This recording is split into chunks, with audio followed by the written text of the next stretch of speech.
Paham hukum, taat hukum, menuju masyarakat aman dan tentram. Assalamualaikum warahmatullahi wabarakatuh. Sobat Paham Hukum di mana saja berada di seantero Nusantara. Kembali kita bertemu dalam membahas isu-isu hukum, persoalan hukum yang kita temukan dalam keseharian kita. Law in daily life. Baru-baru ini jagat medsos dihebohkan oleh sebuah drama yang dilakukan oleh selebritis papan atas di negeri Konoha. Drama tersebut sangat perhatian netizen seantero Nusantara. Babak pertama ditandai dengan adanya laporan KDRT yang telah dilakukan oleh sang pangeran, sang Doyuan terhadap Putri Cinderella. Netizen seakan-akan tidak percaya. Kenapa? Karena pernikahan yang baru berlangsung berumur belum setahun jagung yang dilaksanakan seperti cerita di negeri 1001 malam, bahkan dihadiri oleh para petinggi di negeri Konoha. Tega-teganya sang pangeran melakukan kekerasan terhadap Putri Cinderella yang dicintai oleh jutaan fansnya di seantero Nusantara, bahkan sampai ke mancanegara. Para fans setia beroleh air mata, bahkan berharap sang pangeran diboikot dalam kegiatan di layar kaca. Bahkan sebagian mungkin berharap agar sang pangeran dijadikan pesakitan, dan memang akhirnya sang pangeran kemudian mengenakan baju kehormatan para pesakitan, dan merasakan dinginnya jeruji besi. Sebaliknya para pendukung fans dan pengacara mencak-mencak, meradang karena tidak terima sang pangeran diperlakukan seperti itu. Babak kedua, tanpa dinyana-nyana, sang Putri Cinderella katanya setelah pulang dari tanah haji dan mendapat petunjuk dari ilahi, tiba-tiba mencabut laporan atau pengaduannya. Yang benar mana sih, laporan atau pengaduan? Fans di jagat medsos menjadi terbelah, ada yang pro dan tentu ada yang kontra. Baik dari ibu-ibu di desa sampai ke kota-kota, dari rakyat biasa sampai ke petinggi negara. Bahkan mengusulkan boikot untuk sang bidonita dari layar kaca. Awalnya Punggah Hukum menyatakan proses tetap berlanjut, namun akhirnya bergeming. Sang pangeran akhirnya menghirup udara segar, walaupun sempat menginap di Hotel Prodeo. Walaupun pada awalnya Punggah Hukum menyatakan tetap wajib lapor, menunggu proses restoratif justice, namun akhirnya persoalan seperti yang dikhawatirkan oleh banyak netizen berakhir dengan SP3 walau alam. Oke sobat Paham Hukum, biarlah sinetron para selebritis tetap berlanjut memenuhi jagat medsos, hitung-hitung sebagai hiburan bagi netizen yang semakin dibebani oleh beratnya kehidupan dengan melambungnya harga-harga kebutuhan pokok, karena kenaikan harga BBM, atau sebagai intermezzo di tengah dagangan politik yang dipertontonkan oleh para politisi di negeri Konoha. Namun dari rangkaian peristiwa tersebut terdapat beberapa isu hukum yang sangat menarik untuk didiskusikan. Persoalan pertama yang ingin kita bahas tentu adalah apakah terhadap kasus KDRT tersebut bisa dilakukan pencabutan dan kemudian diikuti dengan SP3. Untuk menjawab pertanyaan-pertanyaan seperti itu, tentu kita harus membahas dari aspek-aspek legal formalnya. Yang pertama, tentu kita perlu bahas apa itu laporan, apa itu pengaduannya. Kalau kita lihat dalam Kitab Undang-Undang Hukum Acara Pidana, laporan itu adalah pemberitahuan yang disampaikan oleh seseorang karena kewajibannya atau hanya berdasarkan undang-undang kepada pejabat yang berwenang tentang telah atau sedang atau diduganya terjadi suatu peristiwa pidana. Jadi pada prinsipnya laporan itu adalah pemberitahuan kepada yang berwajib, dalam ini Kepolisian Republik Indonesia, tentang suatu peristiwa yang diduga sebagai peristiwa pidana. Dengan laporan tersebut, itu menjadi dasar bagi penegak hukum untuk melakukan tugas dan kewajibannya untuk menegakkan hukum. Dengan demikian, dengan adanya laporan, penyidik harus bertugas melaksanakan tugas dan tanggung jawab tersebut. Oleh sebab itu, maka pada prinsipnya laporan itu tidak bisa dicabut ya, karena itu menjadi dasar bagi penyidik untuk melaksanakan tugas dan kewenangannya di bidang penegakan hukum pidana. Ya. Terus bagaimana kalau terhadap laporan tersebut? Terhadap laporan tersebut, penyidik harus memproses ya untuk menentukan apakah peristiwa yang dilaporkan itu memang peristiwa pidana atau tidak, dan untuk mencari dan menemukan bukti apakah terhadap peristiwa itu dapat dilanjutkan proses ke tahapan berikutnya. Dengan demikian, terhadap sebuah laporan yang diberikan terhadap penyidik, dalam ini kepolisian, harus ditindaklanjuti dan dituangkan dalam suatu hasil penyidikan. Apa itu hasil penyidikan yang bisa diperoleh ya setelah melakukan penyidikan? Pada prinsipnya ada dua ya. Penyidik berkesimpulan bahwa terhadap peristiwa yang dilaporkan itu memang peristiwa pidana, dan terhadap peristiwa tersebut terdapat cukup bukti.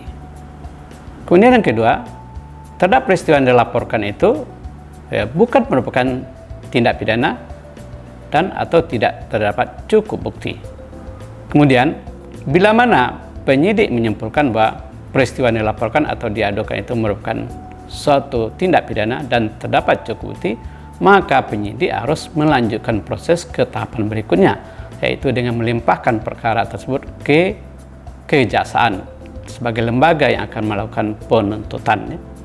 Namun bila penyidik berkesimpulan bahwa terhadap peristiwa tersebut bukan merupakan peristiwa pidana dan tidak terdapat cukup bukti, atau ada alasan-alasan hukum untuk menghentikannya, maka penyidik harus kemudian menuangkan dalam sebuah surat, sebuah dokumen yang disebutkan surat perintah penghentian penyidikan atau yang lebih dikenal dengan SP3. Jadi itu dasar yang diberikan oleh penyidik. Kemudian apa itu pengaduan? Pengaduan itu pada dasarnya adalah pemberitahuan ya, atau laporan yang diikuti dengan permintaan agar penyidik menindaklanjuti proses tersebut ya.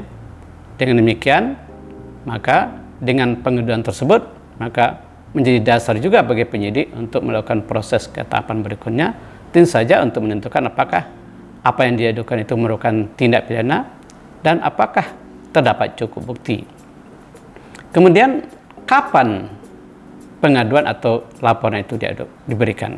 Pada prinsipnya laporan itu bisa diberikan oleh siapa saja yang mengetahui tentang adanya suatu tindak pidana. Sedangkan pengaduan itu harus diberikan oleh orang yang terkena dampak dari suatu tindak pidana atau menjadi korban dari suatu tindak pidana.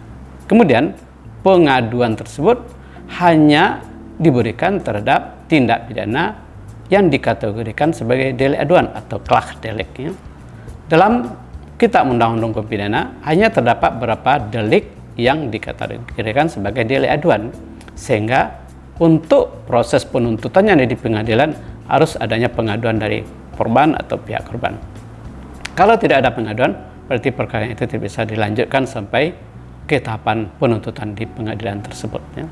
Jadi hanya ada beberapa tindak pidana seperti penghinaan atau pencemaran nama baik ataupun zina ya, ataupun delik-delik terhadap harta kekayaan yang dilakukan dalam lingkungan keluarga. Itu beberapa tindak pidana yang dikategorikan sebagai delik aduan.